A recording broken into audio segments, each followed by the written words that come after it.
kali ini saya akan coba membahas sedikit bab yang ada di dalam kitab Ri'idatul Al-Qadir, dan pengarang kitab itu adalah Syekh Nawawi Al-Bantani.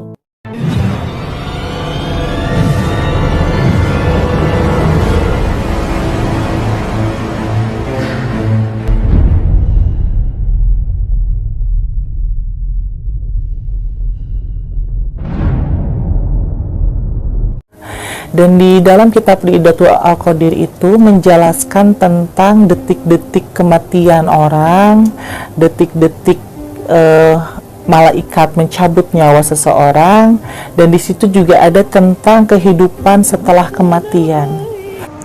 Dalam bab 1 itu adalah di saat 100 hari seseorang akan meninggal dunia. Dari 100 hari itu orang itu akan dikuntit oleh 4 malaikat yang selalu mendampingi kita, dan di 100 hari sebelum orang itu menemukan ajalnya, malaikat itu akan mencatat amal baik dan amal buruk kita selama hidup di alam dunia.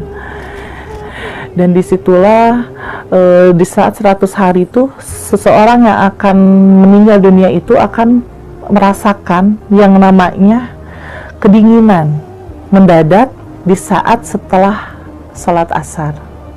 Dan selepas asar itu akan merasakan dingin yang memang terasa di telapak tangan dan di telapak kaki sampai ke ujung tumit. Nah, disitulah berarti itu adalah tanda-tandanya 100 hari. Dan kita singkat cerita, di saat 41 hari sebelum ajal datang, manusia itu akan merasakan yang namanya denyutan selepas asar, denyutan di telapak kaki, dan denyutan itu akan terasa terus-menerus selama 5-10 menit.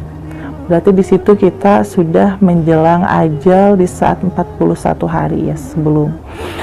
Nah, di situ malaikat akan masuk ke dalam telapak kaki kita, dan berapa nilainya malaikat yang masuk ke dalam kaki kita itu bisa dihitung ribuan ya, wallahu alam berapa ribunya, tetapi itu ada ribuan. Dan di selama 41 hari itu malaikat itu satu persatu akan terus naik ke atas sampai tiba pada ajalnya. 7 hari sebelum meninggal itu malaikat akan masuk ke dalam lututnya manusia itu, dan manusia itu di saat malaikat sudah nyampe ke lututnya selepas asar itu akan merasakan seperti gemetaran, seperti kayak yang susah untuk berdiri, kayak berat, karena itu malaikat sudah kumpul di dalam lutut kita kanan kiri. Nah, di situ kita harus benar-benar bisa meningkatkan diri kita kepada Allah, harus bisa lebih mendekatkan diri, tawadu, dan kalau bisa sebisa mungkin berpuasa untuk membersihkan dosa-dosa yang tersisa di dalam diri kita. Dan singkat cerita, setelah 3 hari menjelang ajal, malaikat naik ke atas perut kita. Di saat di dalam perut kita itu, malaikat akan memulai untuk bisa menghapus daun nama yang ada di dalam pusar. Karena nama kita di saat kita dilahirkan ke alam dunia dan diberi nama oleh orang tua kita, malaikat mencatatnya di dalam daun yang memang berasal dari surga yang disimpan di dalam pusar kita. Dan satu persatu malaikat akan menghapus nama kita di daun yang ada di dalam pusar kita. Nah, disitulah akan terjadinya tanda-tanda terlihat oleh orang lain bahwa manusia yang akan mendekati ajalnya pada 7 hari sebelumnya, 3 hari sebelumnya, daun telinga ini akan turun ke bawah, dan mata itu akan tidak bersinar seperti redup gitu, dan hidung pun juga tidak akan kencang tetapi agak turun ke bawah, dan telapak kaki akan merunduk ke bawah, tidak akan lurus seperti ini. Dan di saat 1 hari menjelang sebelum kematian, di saat hembusan napas seseorang yang akan meninggal itu akan terasa dingin di telapak tangan. Berarti itu kita tidak akan pernah menemui lagi kehidupan di besok hari, dan kita tidak akan bertemu lagi dengan yang namanya sholat asar. Nah, disitulah malaikat akan menghapuskan nama kita satu persatu dan sampai habis. Di satu hari sebelum menjelang kematian seseorang itu, di saat namanya sudah habis di pusar, malaikat naik ke dalam tenggorokan manusia itu.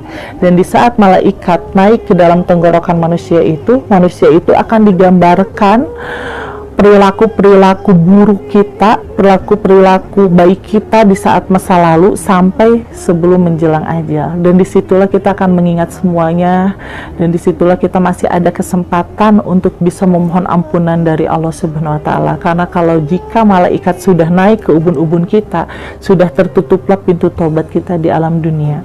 Karena di alam akhirat nanti, untuk orang yang wafat dalam keadaan bermaksiat kepada Allah, tidak akan pernah ada ampunan sampai hari kiamat. Dan jika orang yang soleh atau solehah itu akan mendapatkan ampunan dari Allah di saat malaikat sudah naik ke dalam tenggorokan kita. Makanya di situ juga ada dikatakan yang namanya sakaratul maut.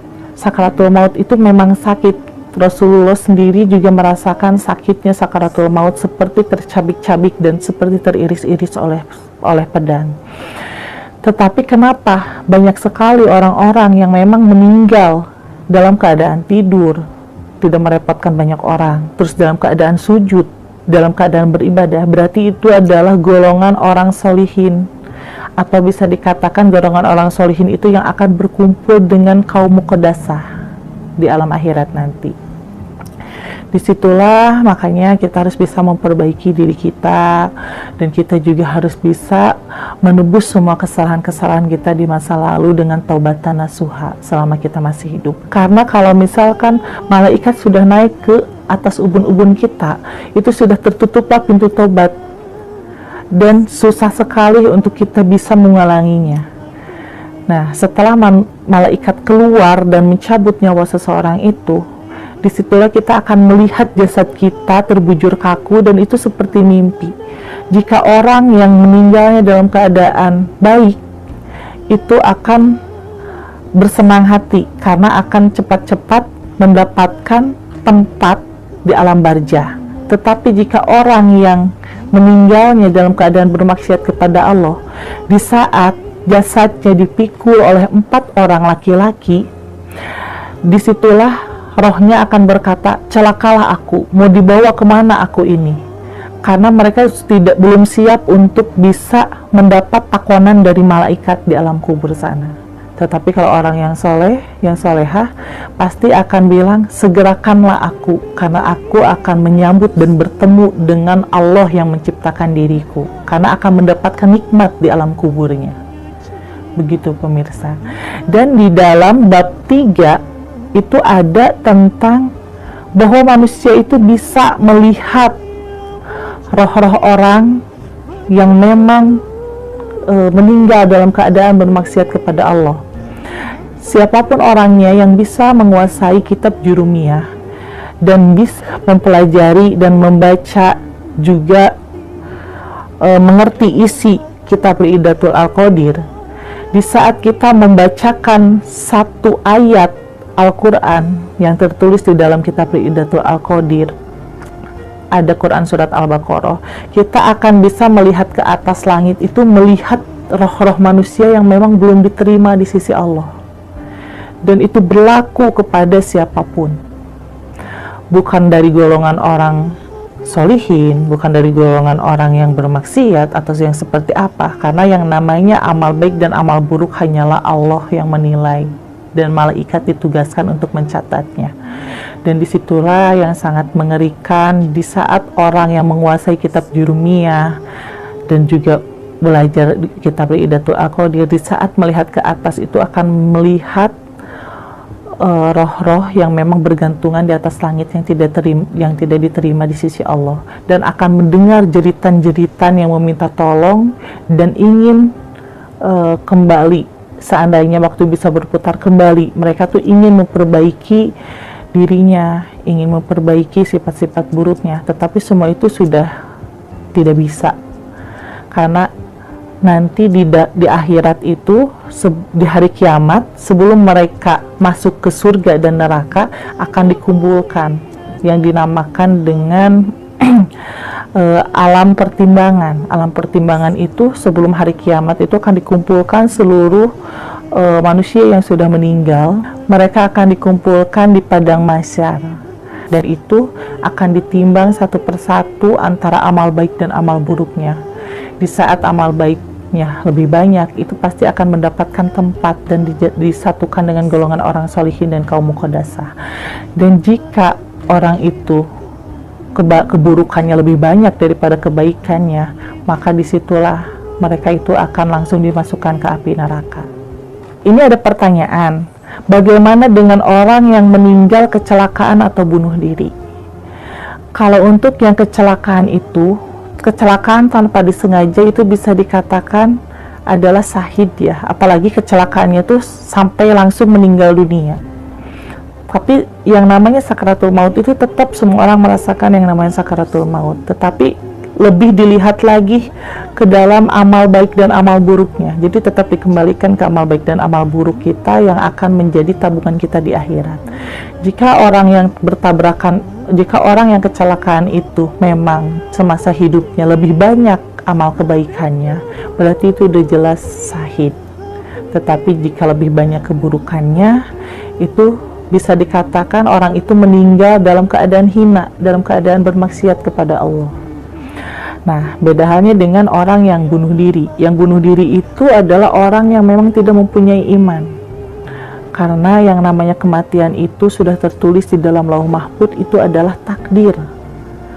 Tetapi dengan yang bunuh diri itu adalah kemauan dan keinginannya sendiri. Berarti itu dikatakan orang yang memang tidak mempunyai iman dan tidak akan diterima di sisi Allah.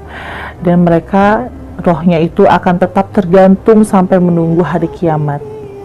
Kalau untuk yang sakit, di dalam kitab Hidayatul Aqadir itu dijelaskan, jika seseorang sakit dan sakitnya itu terasa di dalam perut, itu di saat mereka meninggal dunia, itu akan dikatakan syahid, karena penyakit yang paling berat itu adalah penyakit yang dirasakan di dalam perut. Sesuai dari Kanjeng Rasulullah SAW, jika ada umatku yang meninggal dalam keadaan sakit perut, itu dikatakan syahid. Yang jelas yang akan dikatakan mati syahid itu adalah orang yang sakit perut. Tetapi sakit perut itu bisa dikatakan bukan berarti sakit perut karena dibuat oleh sendiri minuman keras gitu ya, tetapi seperti orang yang punya penyakit mah kronis gitu, terus seperti yang punya penyakit liver, pokoknya tentang pencernaan aja, tentang pencernaan, dan itu memang sakitnya tidak dibuat sendiri, itu dikatakan sakit. Kalau untuk yang kecelakaan itu bisa dijadikan itu adalah kematian takdir ya, karena kan yang namanya kematian itu tidak ada yang tahu, karena kematian itu di saat manusia dikandung oleh ibu di usia 4 bulan, manusia itu di dalam rahim ibu itu udah dituliskan di dalam Lauh Mahfuz tentang kematiannya, rezekinya, jodohnya, dan segalanya. Pokoknya tentang kehidupannya. Nah, kalau untuk masalah rezeki dan masalah jodoh itu adalah pilihan tergantung kita yang menjalaninya. Tetapi kalau untuk kematian yang sesungguhnya itu adalah takdir Allah. Nah, jadi jika orang yang meninggalnya kecelakaan, berarti itu sudah ada di dalam keterangan Lauh Mahfuznya. Dari 100 hari sebelum orang itu meninggal dunia, memang sudah diikuti oleh malaikat.